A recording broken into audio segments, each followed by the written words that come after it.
Bonjour et bienvenue dans l'invité de l'économie. Je reçois Thomas Porcher, membre des économistes atterrés, co-auteur avec Ludivine Stock et Raphaël Ruffier-Fossoul de la bande dessinée intitulée L'économie pour les 99%, récemment publiée chez Stock. Bonjour Thomas Porcher. Bonjour. Donc en fait, ce sont vos travaux qu'on a transcrits en bande dessinée pour toucher quoi? Un public plus large, ces fameux 99%? Oui, tout à fait. C'est un livre qui s'adresse aux 99%, c'est-à-dire à la majorité d'entre nous, donc qui permet d'offrir finalement de l'économie de manière plus simple, parce que l'économie est une matière compliquée.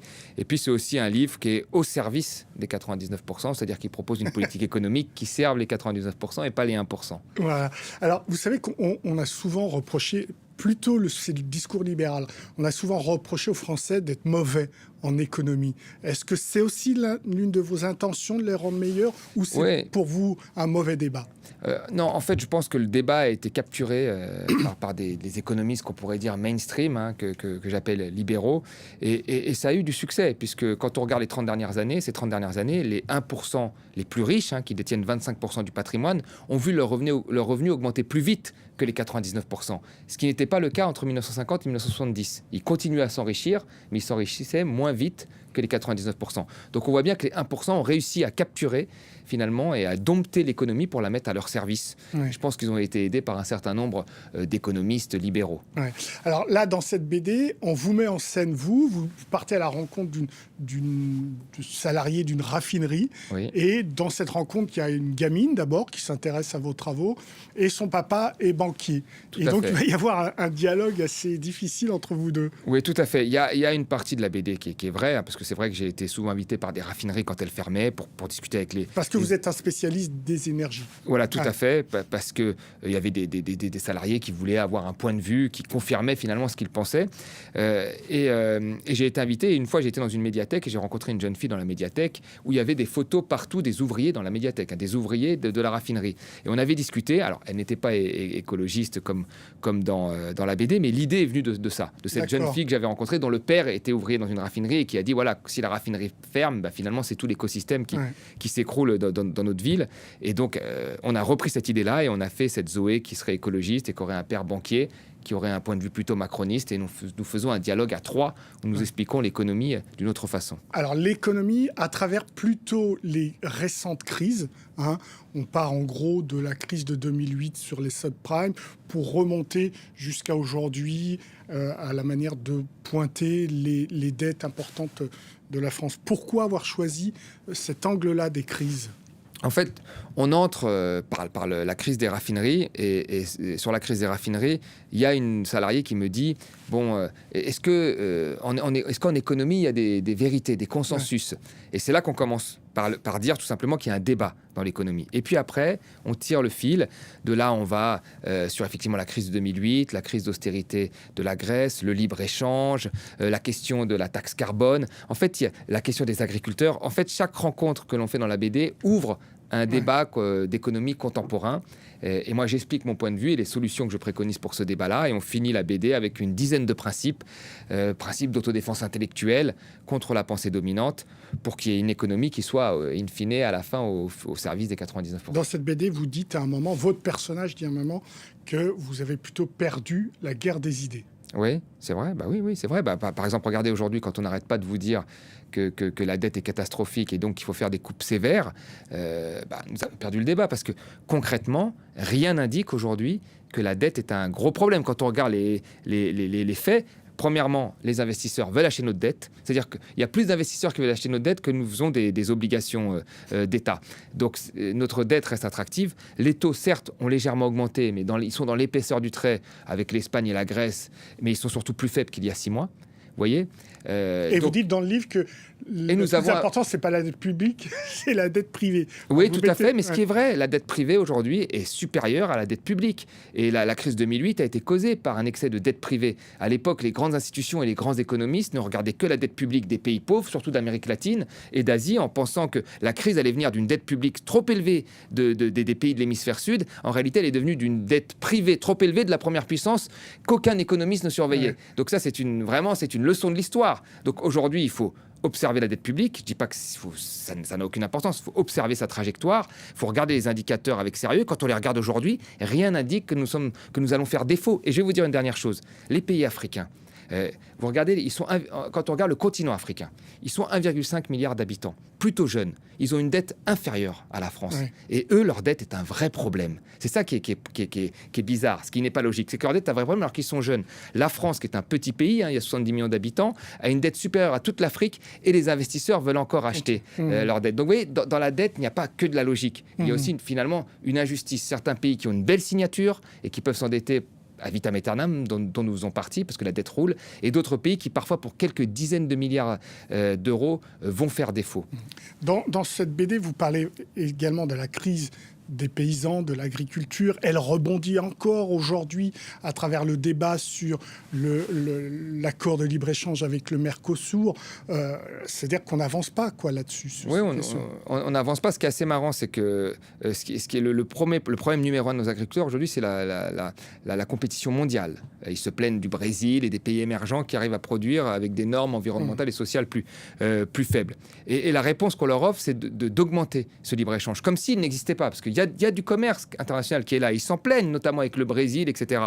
Et là, on va dire, écoutez, on va faciliter ces échanges avec des traités, en fait, qui peuvent toujours évoluer, parce que c'est des living agreements qui peuvent évoluer, avec des tribunaux qui peuvent attaquer les États quand il y a des changements de réglementation. Et certains, aujourd'hui, défendent ce traité en disant que c'est un traité qui est bien, c'est le commerce international du 21e siècle, avec 2 feuilles concernant l'environnement. Je veux dire, il faut arrêter. On est toujours dans les mêmes schémas. Quand on a fait le marché unique, il y a eu le rapport Cecchini qui nous a promis des taux de croissance hallucinants et des créations d'emplois. Ça n'a pas eu lieu. Quand il y a eu la mondialisation, on a dit, vous verrez, ça va être génial, la mondialisation heureuse. On se rend compte qu'une partie des individus, et notamment les agriculteurs, en ont pâti au final. Donc il faut faire attention aujourd'hui avec ces traités de libre-échange. C'est pas parce qu'on a des effets positifs sur 1 an ou 2 ans que ces effets seront positifs sur 15, 20 ans. Ça va changer drastiquement les rapports de force, et les multinationales, elles pourront encore une fois profiter des endroits où les normes sociales sont faibles pour se placer et supprimer des emplois là où il y a un peu plus de fiscalité, comme c'est le cas en Europe. Dans la BD, on vous montrait aussi qu'il y a des centaines, voire des milliers de milliards de dollars dans le shadow banking, dans les paradis fiscaux. Et on a été incapable, là, à la COP29, de trouver 1000 milliards de dollars par an pour aider la transition écologique du Sud. Oui, tout à fait. On n'arrête pas de nous dire qu'on n'a plus d'argent, qu'on a vécu au-dessus de nos moyens. C'est ce qu'on dit aux Français. On a l'impression aujourd'hui, quand on parle à des Français, qu'une institutrice gagnait 10 000 euros par mois, qu'on rentrait dans les hôpitaux et qu'on était dans des hôtels 5 étoiles et soignés très facilement. Et c'est pour ça que les Français ne ressentent pas ça. Quand on leur dit « vous avez été trop gâtés », je me souviens, une des rédactrices en chef, il y a une dizaine d'années, de The Economist en France, qui avait écrit le déni français, les derniers enfants gâtés de l'Europe. Mais la plupart des Français ne ressentent pas que nous sommes des enfants gâtés. Il y a de l'argent. Le problème, c'est qu'aujourd'hui, il y a des mécanismes pas pour la transition écologique. Pas pour la transition écologique, pas pour les services publics, parce qu'il y a des stratégies d'évitement de l'impôt via des prix comptables qui permettent aujourd'hui à des très grandes multinationales qui gagnent beaucoup d'argent de ne pas payer d'impôts et de loger leurs bénéfices dans les paradis fiscaux. Et c'est à ça qu'il faudrait s'attaquer. Parce que l'économie, elle a très fortement augmenté. Les multinationales ont eu des croissances énormes. Sauf qu'une partie de l'argent n'a pas servi à financer la transition et les services publics. Et pourquoi on ne va pas le chercher alors ? C'est une question de volonté ? C'est une question d'idéologie politique ? C'est quoi le problème ? Moi, je pense qu'il y a eu très clairement, ce que disent les économistes, une captation du régulateur par des... Aujourd'hui, tout le monde le reconnaît, y compris Stiglitz dans ses derniers ouvrages, qu'il y a une partie aujourd'hui des lobbies, des milieux financiers qui ont réussi à capturer une partie des positions politiques. Et il y a eu aussi, je pense, il y a eu une uniformisation de la pensée économique par les grandes écoles. C'est-à-dire qu'aujourd'hui, vous sortez d'une très grande école italienne, d'une très grande école anglaise, d'une très grande école française, vous pensez exactement la même chose. Ce qui n'était pas encore le cas il y a 30-40 ans. Et vous pensez toujours, si on taxe trop les grosses entreprises, elles produisent moins. L'innovation vient de l'entreprise, il faut donc moins la taxer, et ainsi de suite, et ainsi de suite. Et on en voit le résultat aujourd'hui. Nous n'avons pas forcément plus innové en Europe que par exemple, la Chine ces dernières années ou que les États-Unis. Et nous avons eu des gros problèmes de financement de notre modèle social. Dans cette pensée uniforme, est-ce que le retour de Donald Trump à la Maison-Blanche va un peu bousculer les repères idéologiques de ces écoles. Oui, Donald Trump a quand même bousculé un certain nombre de repères déjà en 2016 quand il est revenu avec la question du protectionnisme. Souvenons-nous que le protectionnisme, c'était impossible d'en discuter en France ou en Europe il y a 10 ans. Aujourd'hui, je veux dire, même Emmanuel Macron parle d'un protectionnisme européen. Alors personne ne sait à quel niveau il faut le fixer, français, européen. Soit dit en passant, un protectionnisme européen voudrait dire que nous acceptons encore des délocalisations à l'intérieur de l'Europe, parce que 2/3 des délocalisations françaises sont dans l'Europe. Donc plutôt à l'Est. Voilà, plutôt à l'Est. Donc il va falloir à un moment définir où se placent les limites du protectionnisme. Mais en tous les cas, le mot est revenu. Et un certain nombre de mots, comme plan de relance, planification écologique, souveraineté sont revenus dans le vocabulaire alors qu'ils avaient disparu. Mais nous ne sommes pas encore passés aux actes.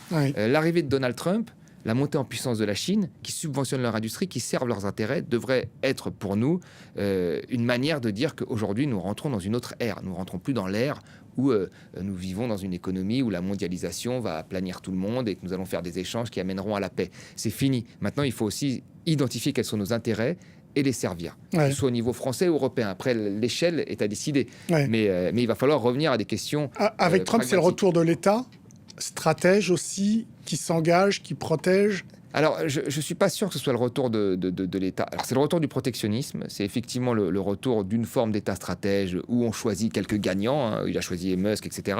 Après, sur le modèle social, on n'est pas du tout là. Il va y avoir des baisses de fiscalité très, très fortes. Le protectionnisme, s'il l'applique comme il a dit qu'il allait l'appliquer avec des hausses de droits de douane, in fine, il y a une grosse partie des biens qui vont être payés par le consommateur, parce qu'il ne produit pas tout aux États-Unis. Donc, il faut faire attention. Il y a effectivement une rupture avec le libre-échange, qui est une bonne chose. Il y a le choix des gagnants qui sont des bonnes choses, mais après, sur le reste, la politique va être plutôt antisociale. Merci beaucoup, Thomas Porcher, pour vos réponses.